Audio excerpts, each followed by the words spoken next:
തന്നെയാണ് ഇന്ത്യ എന്ന് പറയുന്നത് ഹിന്ദു രാഷ്ട്രമാണ്. തർക്കമില്ല കേട്ടാ. ഇന്ത്യ എന്ന് പറഞ്ഞ ഹിന്ദു രാഷ്ട്രമാണ്. ഹിന്ദു എന്ന വാക്കിൻ്റെ അർത്ഥം ഇന്ത്യക്കാരെന്ന് മാത്രമേ ഉള്ളൂ. സിന്ധു നദീതീരത്ത് താമസിച്ച മനുഷ്യന്മാരെ പേർഷ്യക്കാർ, സിന്ധുകാർ, അവർക്ക് പ്രൊണൗൺസ് ചെയ്യാൻ കഴിയാത്തതുകൊണ്ട് ഹിന്ദുകാർ അൽ ഹിന്ദ് എന്ന് വിളിച്ചത് പേർഷ്യക്കാരാണ്. നമ്മളെല്ലാം ഹിന്ദുകാരാണ്, നമ്മളെല്ലാം ഇന്ത്യക്കാരാണ്. ഇന്ത്യ എൻ്റെ രാജ്യമാണ്, എല്ലാ ഇന്ത്യക്കാരും ചേട്ടനടക്കമുള്ളവർ എൻ്റെ സഹോദരന്മാരാണ്. അതിനകത്ത് തർക്കമൊന്നുമില്ല. പിന്നെന്താ പ്രശ്നം? ഒരു ചുക്കും ചുണ്ണാമ്പ് ഒരു കോണത്തിലെ മോനും ആഗ്രഹിക്കണ്ട. ഊഷോ എൻ്റെ ചേട്ടാ, ഒരാശയത്തെ പ്രതിഫലിപ്പിക്കാൻ ഈ തെറിയുടെ ആവശ്യമുണ്ടോ? ചേട്ടൻ്റെ നെറ്റിത്തലത്ത് കാണുന്ന ചന്ദനക്കുറി ഒരു മതത്തിൻ്റെ ഐഡൻറ്റിറ്റി അല്ലേ?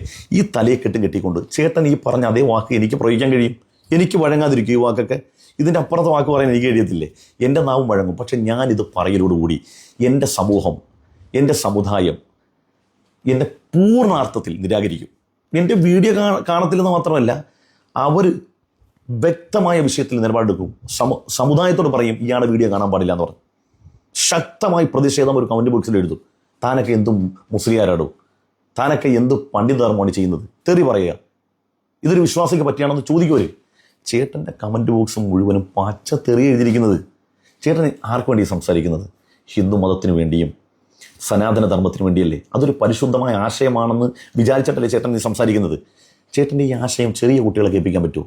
ചേട്ടൻ ഈ പറയുന്നതിന് ഗൗരവം ചേട്ടന് മനസ്സിലാകുന്നുണ്ടോ? അതാ 4 മിനിറ്റത്തെ ചേട്ടൻ്റെ വീഡിയോയിൽ എത്ര പ്രാവശ്യം അനാവശ്യം പറയുന്നുണ്ട്. ചേട്ടാ, ഇതൊന്നും മനുഷ്യർ ഉൾക്കൊള്ളത്തില്ലെന്നേ. നമ്മുടെ പഴയ കാലമല്ല, ജനം പ്രബുദ്ധരാണ്. ഈ വൃത്തികളൊന്നും, ഇത് ചേട്ടൻ്റെ അതേ മനോഭാവമുള്ള മനുഷ്യർ വന്നത് കാണുകയും കമൻറ്റ് ബോക്സിൽ ചേട്ടന് പിന്തുണ നൽകിക്കൊണ്ട് തെറി പറയുമെന്നുള്ളതല്ലാതെ ഒരു മനുഷ്യനും ഇതൊന്നും ഉൾക്കൊള്ളത്തില്ല. ഇതൊക്കെ ആരാരും ഇല്ലാത്തൊരു കാലഘട്ടത്തിൽ ജനങ്ങൾ അംഗീകരിക്കുന്നതല്ല. അല്ലാതെ വിദ്യാഭ്യാസം വിവരമുള്ളൊരു സമൂഹത്തിൻ്റെ മുമ്പിൽ, സാക്ഷര സമൂഹത്തിൻ്റെ മുമ്പിലാണ് ചേട്ടൻ ഈ വൃത്തികേടൊക്കെ പറയുന്നത്. ആശയം പറയൂ, കേൾക്കാം. നമുക്ക് എത്ര മണിക്കൂർ വേണമെങ്കിലും പറയൂ, വിമർശിക്കൂ, നല്ല ഭാഷയിൽ സഭ്യഭാഷയിൽ വിമർശിക്കൂ, കേൾക്കാം. ചേട്ടൻ ഈ ചന്ദ്രക്കൂലിയും തൊട്ടുകൊണ്ട് ഈ അനാവശ്യങ്ങളൊക്കെ പറയുമ്പം ചേട്ടൻ്റെ മനോഭാവമുള്ളൊരു പിന്തുണക്കും എന്നതുപോലെ എന്നെ പിന്തുണക്കത്തില്ല. അതുകൊണ്ട് ഞാനത് പറയുന്നുമില്ല. അത് പറയാതിരിക്കുന്നത് പിന്തുണ കിട്ടാത്തത് കൊണ്ടല്ല. ഞാൻ ഉൾക്കൊള്ളുന്ന ദർശനം, നിങ്ങൾ പറഞ്ഞില്ലേ തീവ്രവാദ ആ ദർശനം, നിങ്ങളുടെ കാഴ്ചപ്പാട്, ആ ദർശനം അത് പറയാൻ അത് സമ്മതിക്കുന്നില്ല എന്നുള്ളതാണ്. എൻ്റെ ഏതെങ്കിലും ഒരു വീഡിയോയിൽ അങ്ങനെ പറഞ്ഞതായിട്ട് ചേട്ടൻ കാണിക്കാൻ കഴിയുമോ? ചേട്ടൻ എനിക്കുള്ള മറുപടിയല്ല പറയുന്നത്, ഇല്യാസ് ഫാദിലിക്കുള്ള മറുപടി പറയുന്നത്. പക്ഷേ വാക്കുകൾ കടന്നു പോവുകയാണ്. മോശമാണ് ചേട്ടാ. ഇവിടെ തീവ്രവാദി കോടികളും വന്ന് ഉണ്ടാക്കി എന്ന് തള്ളി ഇവിടെ ഭരിക്കാം. 2050 ആയാലും താനൊക്കെ ഇവിടെ നിന്ന് സ്ഥലം വിടും മിക്കവാറും. ചേട്ടാ, ഞങ്ങളൊക്കെ സ്ഥലം വിട്ടുള്ള അവസ്ഥ ചേട്ടൻ അറിയാവാ? ഞങ്ങൾ സ്ഥലം വിട്ടാൽ ഏറ്റവും അധികം ഇവിടെ പ്രയാസപ്പെടാൻ പോകുന്നത് ഇവിടുത്തെ ഹിന്ദുക്കളാണ്. ആ വില്ലൻ ലോകൻ്റെ മലബാർ മാനുവല് അത് മാതൃഭൂമിയിലുണ്ട്, DC-യിലൊക്കെ ഉണ്ട്. ഒരു 400 രൂപ കൊടുത്ത പുസ്തകം കിട്ടിയിട്ട് എന്തായിരുന്നു ഇന്ത്യയുടെ ഭൂതകാലം എന്ന് ചിന്തിച്ചാൽ മാത്രം മതി. ചേട്ടനെ അടക്കമുള്ള ആളുകൾ പറയുന്നു വലിഞ്ഞു കയറി വന്നവർ ഇവരാണ് ഇവിടുത്തെ സമാധാനം കളഞ്ഞതെന്ന്. ചേട്ടൻ ഒന്ന് ചരിത്രം പഠിച്ചാൽ മാത്രം മതി. മുസ്ലിമീങ്ങൾ ഇന്ത്യ മഹാരാജ്യത്ത് നമ്മളെല്ലാവരും ഇവിടെ വന്നവരാ. ഇവിടെ ക്രിസ്ത്യാനി വന്നതാണ്, ഹിന്ദു വന്നവരാണ്, അത് ആര്യന്മാർ വന്നവരാണ്, ദ്രാവിഡന്മാർ വന്നവരാണ്, എല്ലാവരും വന്ന് ഇവിടെ വരാത്തവരാരും ഇല്ല. ആരും ഇവിടെ അവകാശവാദം പറയണ്ട. അത് ചരിത്രം പഠിക്കാത്തതുകൊണ്ടാണ് ചേട്ടൻ പറയുന്നത്. ഇനി പോട്ടെ, നിങ്ങൾ കുറച്ച് മുമ്പേ വന്ന്, ഞങ്ങൾ പിന്നെ വന്നു. ഓക്കെ, ശരി. ഞങ്ങൾ ഇവിടെ വരുന്നതിന് മുമ്പ് എന്തായിരുന്നു ഹിന്ദുവിൻ്റെ അവസ്ഥ എന്ന് പറഞ്ഞാൽ മതി.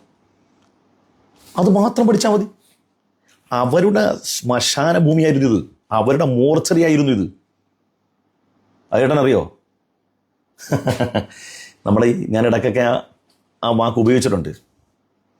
ഈ പുട്ടിന് എന്ത് പേരായിരുന്നു പറഞ്ഞതെന്നറിയോ?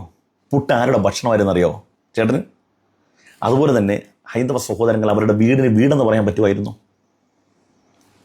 വില്ലൻ ലോകൻ്റെ മലബാർ മാനുവലൊന്ന് വായിച്ചാൽ പ്രശ്നം തീർന്ന്. അപ്പോൾ ഒന്ന് വായിക്കാൻ ശ്രമിച്ചാൽ മതി, ഈ പ്രശ്നങ്ങളൊക്കെ തീരും. ചേട്ടാ, നമ്മൾ വെറുതെ കുറ്റം പറയണ്ട, ചീത്ത പറയണ്ട. ഒക്കെ ഞാൻ അവസരോചിതമായി പലപ്പോഴും പറഞ്ഞിട്ടുണ്ട്. പിന്നെ അത് ക്ലീശയില്ലെന്ന് വിചാരിച്ചിട്ട് പറയാത്ത. പോട്ടെ.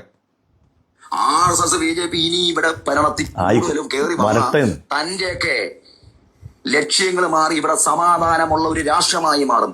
അപ്പം നിലവിൽ ഇപ്പോൾ സമാധാനമില്ല എന്നുള്ളതാണ് ചേട്ടൻ പറയുന്നത്. ചേട്ടൻ അംഗീകരിച്ചല്ലോ, ഇപ്പൊ സമാധാനമില്ല. സമാധാനക്കേട് ഞങ്ങളായിരിക്കും അല്ലേ? കുടുംബക്കാരൊക്കെ മര്യാദയ്ക്ക് ജീവിച്ചില്ലെങ്കിൽ ചേട്ടാ, ജീവിച്ചോളാം, ഒന്നും പറയല്ലേ പ്ലീസ്. മര്യാദയ്ക്ക് ജീവിച്ചോളാം.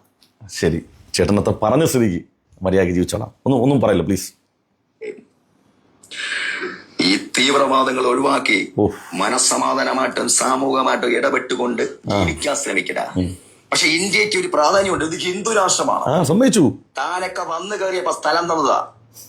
തന്നെയാണ് ഇന്ത്യ എന്ന് പറയുന്നത് ഹിന്ദു. ആര് സ്ഥലം തന്നുള്ള വിശദമായിട്ടൊക്കെ ഞാൻ പറയാം. ഇപ്പം സമയമില്ലാത്തതുകൊണ്ട് ആരാർക്ക് സ്ഥലം കൊടുത്തെന്ന് ചേട്ടൻ പറയുന്നത്? ആരാർക്ക് സ്ഥലം കൊടുത്തു? ഇവിടെ അന്നത്തെ കാലത്ത് ജീവിച്ചിരുന്ന ഹിന്ദുക്കൾക്ക് കൊടുക്കാത്ത സ്ഥലം മുസൽമാന് കൊടുത്തിട്ടുണ്ടോ? അന്നത്തെ കാലത്ത് ഇവിടെ ജീവിച്ചിരുന്ന ഹിന്ദുവിന് ഇവിടെ ജീവിക്കാൻ അവകാശം കൊടുത്തിട്ടുണ്ടോ? പാവപ്പെട്ട ഹിന്ദുവിന് ജീവിക്കാൻ അവകാശം. എന്തിനേറെ അവർക്ക് സ്വന്തമായി അവരുടെ ഗോപ്യഭാഗങ്ങൾ മറക്കാനുള്ള അവസരം ഉണ്ടാക്കി കൊടുത്തിട്ടുണ്ടോ? മുട്ടിന് താഴെ മുണ്ടുടുക്കാനുള്ള അവകാശം കൊടുത്തിട്ടുണ്ടോ? കല്ലുമാല ധരിക്കാൻ പോട്ടെ, പരിശുദ്ധമായ ഗ്രന്ഥം നിങ്ങൾ പറയുന്ന ഏതെങ്കിലും ഗ്രന്ഥം അവർക്ക് വായിക്കാനുള്ള അവസരം ഉണ്ടാക്കി കൊടുത്തിട്ടുണ്ടോ? പിന്നെ എന്ത് മണ്ണാങ്കണ്ട കൊടുത്തെന്ന് പറയുന്നത്? മുസ്ലിമിനാ? മുസൽമാൻ അങ്ങനെ കൊടുത്തിട്ടുണ്ടെങ്കിൽ അവരുടെ പവിത്രയും പരിശുദ്ധിയും കൊണ്ടാണ്.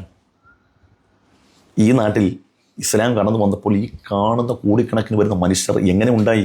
പെറ്റുപെരുകിയതാണെന്നാണ് നിങ്ങൾ വിചാരിച്ചിരിക്കുന്നത്? ചരിത്രം പഠിച്ചാൽ മതി. ഇൻഷാ അല്ലാഹ് ഞാൻ വഴിക്ക് വരികയായി ഇവിടെ പറഞ്ഞു തരാം, പഠിപ്പിച്ചു തരാം. അപ്പം എങ്ങനെ സുലാൻ